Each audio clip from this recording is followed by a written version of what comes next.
Ever wondered how React, the popular JavaScript library for building user interfaces, decides when and how to render a component? Well, you're not alone. The process behind React's rendering can seem like an enigma wrapped in a riddle, but fear not. Today, we're going to unravel this mystery together. React operates on a simple but powerful mental model that can be represented by the formula V = Fs, where the view is a function of the state. In layman's terms, this means that the way your interface looks and behaves is a direct output of the state of your components. When a component renders, React takes a snapshot of it.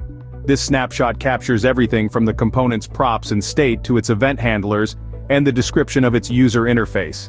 It's like a freeze frame of a movie scene, capturing all the details of that moment in time.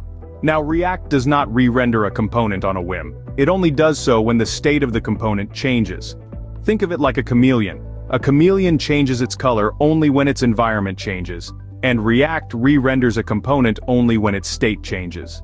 Event handlers have access to the state captured in the snapshot. If an updater function is invoked with a different state, React gets the signal to trigger a re-render. It's like a wake-up call telling React that things have changed and it needs to update the view. The process of calculating the new state is handled by an internal algorithm in React known as batching. This algorithm takes into account multiple invocations of the same updater function and uses only the result of the last invocation. This ensures that React doesn't waste resources on unnecessary re-renders and keeps your application running smoothly. So, to summarize, React rendering is all about state. When the state changes, React re-renders. It uses a snapshot of the component to keep track of the current state, and an internal batching algorithm to calculate the new state. This efficient and intelligent process is what makes React such a powerful tool for building dynamic, interactive user interfaces. And remember, the key to mastering React is understanding its core concepts like rendering, so keep exploring, keep learning, and keep coding.